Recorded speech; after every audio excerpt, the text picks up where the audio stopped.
Everybody's going to get a cut to their benefits, 23%. As of right now, it's January 2033 is when the cuts are going to start. The Social Security trustees report said everybody's going to get a cut by 23% if we don't do anything. And in 82 more checks, there's not going to be any trust fund. That right there isn't just a headline. It's a timeline that's already in motion. And what makes it worse is that this didn't come out of nowhere. People have known about this problem for decades, but it kept getting pushed further and further down the road. And now we're at the point where there's not much road left.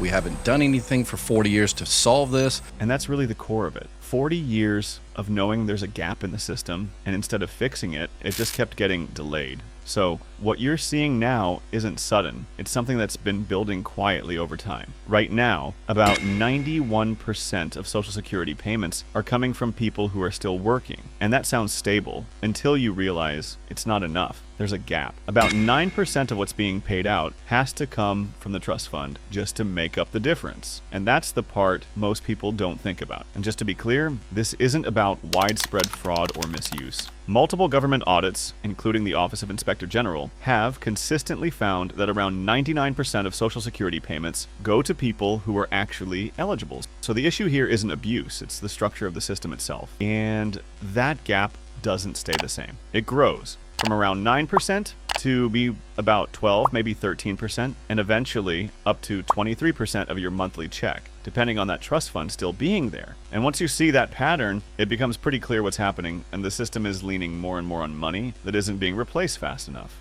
And honestly, it works just like any savings account. If more money is going out than coming in, it doesn't matter how big the number is. Eventually, it starts to run down, even when that number is around a $2.5 trillion.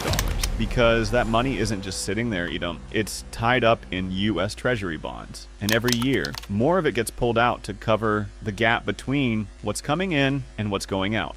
And then the trust fund is going to disappear. And when that fund runs out, that's when it hits. Because at that point, up to 23% of your monthly Social Security check depends on it. And when it's gone, that portion doesn't get replaced. It simply disappears. And this isn't a small issue. We're talking about over 70 million Americans who rely on Social Security in some way, so even small changes don't stay small for long. At the same time, most workers are paying about 6.2% into the system, but only up to around $184,500 in income. Anything above that isn't taxed for Social Security, which means a large portion of higher income never actually feeds back into the system. So what you end up with is a system that depends heavily on middle-income workers, while the gap keeps growing over time. And now there's even talk about putting some of this money into crypto, which for some people sounds like a way to grow it. But for others, it feels like adding risk to something that's supposed to be stable.